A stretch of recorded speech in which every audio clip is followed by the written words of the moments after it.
kita di pembahasan tentang asal-usul nama kota Surabaya. Oke. Di part ke berapa ini? 4 ya? Ya. Oke, lanjut Mas. Oke, saya kira penamaan kota Surabaya ini cukup ya. Yang tadi ujung Galuh, bahwa ujung itu ya pucuk ya. Pucuk dari kerajaan Galuh. Iya. Yang kemudian nyebrang ke ke Pulau Madura. Iya, iya. Dan yang kedua dia ganti dengan Surot dan Boyo sebagai nama ikonik dari dua tokoh yang menjadi sahabat dari Mbah Pengging. Dan sama-sama pernah nyantri ke Sunan Ampel. Sunan Ampel. Iya. Berarti itu dari segi kultural dan juga ke pesantren Ampel Genta. Belum belum ke religi.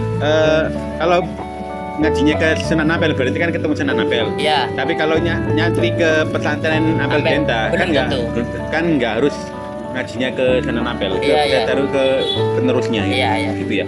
Oke, saya kira cukup untuk penamaannya, asal itu penamaan. Sekarang kita bahas tentang Surabaya ini di mata tiga,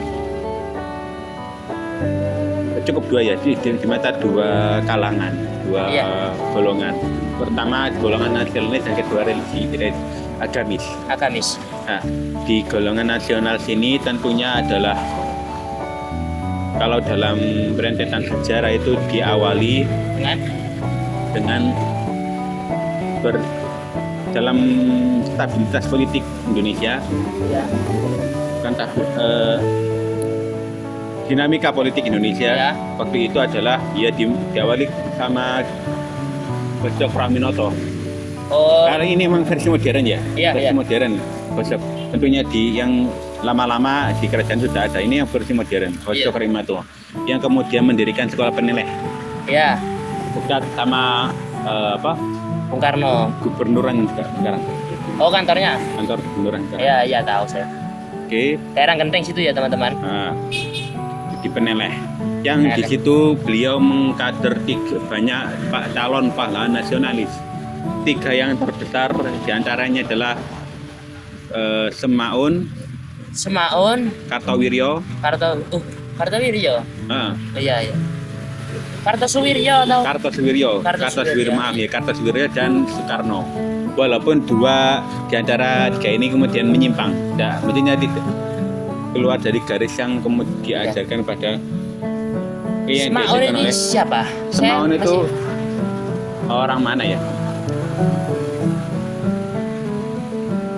Mohon maaf, saya masih belum itu. Jadi Semaun itu adalah orang yang menjadi pemimpin pertama PKI.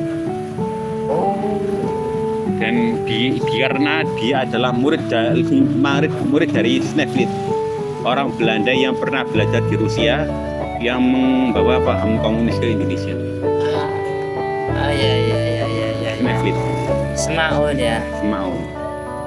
Sedangkan Kartosuwiryo adalah kemudian DII yang Islam garis keras itu. Iya. Dan Soekarno adalah yang kemudian dianggap sebagai pewaris utama dari Bosok Praminoto. Dan beliau juga termasuk menantunya sih. Menantunya Bosok Praminoto. Iya, yang dinikakan dengan putrinya Bosok Praminoto, Inggit. Namanya Inggit. Lanjut. Melalui syarikat Islam atau yang sebelumnya dikenal syarikat dagang Islam, yang dibangun di Semarang kemudian dialihkan ke Surabaya.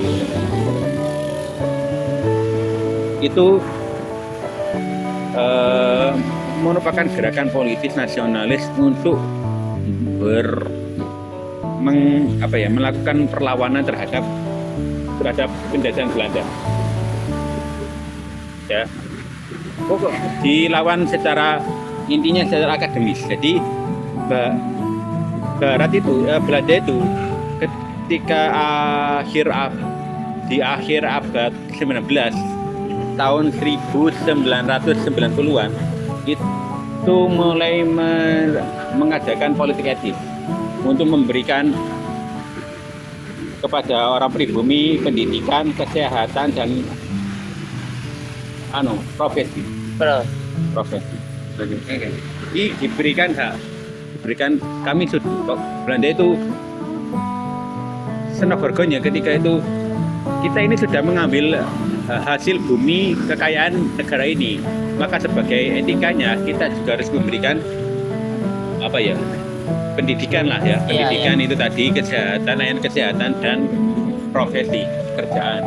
Akhirnya anak-anak yang punya darah bangsawan itu akhirnya disekolahkan di sekolah-sekolah yang didirikan oleh Belanda. Salah satunya itu Stovia. Ya banyak lah. Indis ada, kemudiannya namanya Indis. Itu adalah sekolah-sekolah Belanda. Indisnya partai. Bukan, itu kan Partai Nasional Indonesia. Oh iya, Pak. Nah, dari situ maka para siswa pribumi yang belajar di situ kemudian mendapatkan pelajaran pemikiran yang terbuka akan kemerdekaan, akan kebebasan bangsanya. Maka termasuk juga Hotcokriminoto terlibat dalam pendidikan itu. Ketika itu kemudian beliau punya gagasan bahwa kita sudah dididik oleh Belanda, maka mari kita gunakan kira-kira Hotcokriminoto begitu, maka kita gunakan ilmu yang diajarkan oleh Belanda ini untuk mengusir mereka dari tanah ini. Jadi Belanda itu bikin politik etis yang kemudian dimanfaatkan untuk menjadi senjata melawan mereka. Iya.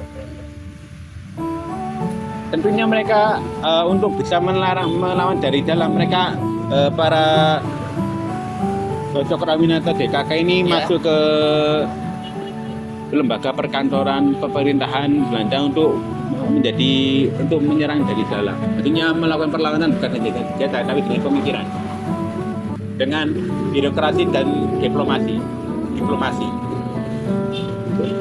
Kemudian tergagaslah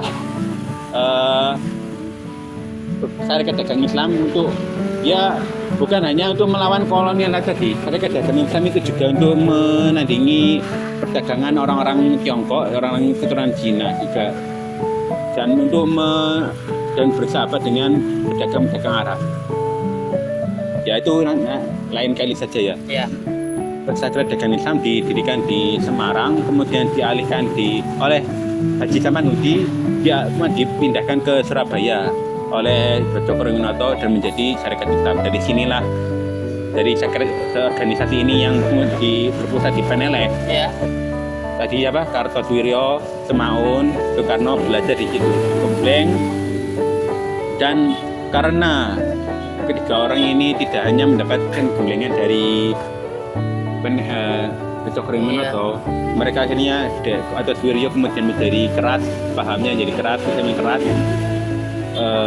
Semaun kemudian tercampur dengan pemikiran sosialis dan yang komunisme, dan yang terakhir Soekarno itu kemudian memang terpengaruh dengan isme ala barat itu ya, dengan komunis, dan juga membaca referensi tentang pemikiran Islam vertikal, tapi yang lebih banyak di beliau adalah nasionalisme itu tadi. Ya, 3 orang ini. Oke, cukup dulu Mas Aan.